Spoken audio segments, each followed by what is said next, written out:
對於糖尿病患者，撇除藥物治療之外，其實生活習慣、飲食習慣會對糖尿病嘅治療有更大、更重要嘅幫助。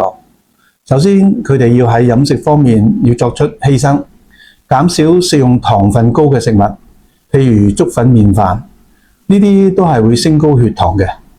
另外，我會建議佢哋少食多餐，使到血糖波動唔會太高。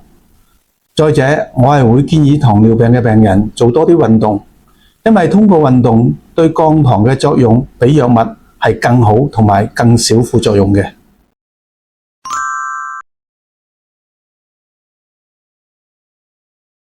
醫生建議打胰島素，並不單純咁標示呢個病情嚴重。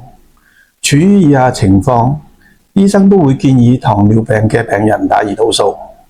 一、糖尿病人經過一段比較長時間使用口服降糖藥，血糖並未能控制喺理想水平。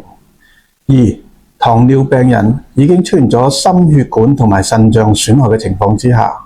三、係越早使用胰島素治療糖尿病，可以係直接延緩心血管同埋腎臟嘅損害，減少併發症嘅出現同埋死亡嘅風險。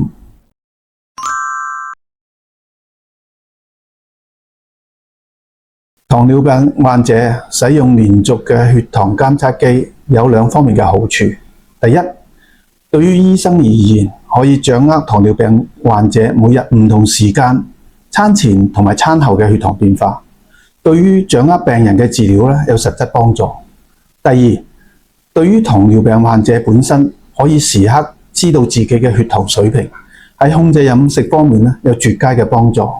基於以上嘅原因，我哋係建議係連續長期咁使用監測機嘅。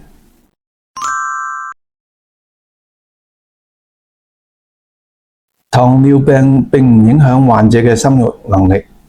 糖尿病嘅女性喺懷孕嘅過程中只要加強觀察同埋做好糖尿病嘅治療，喺整個懷孕過程之中唔會增加太多嘅風險。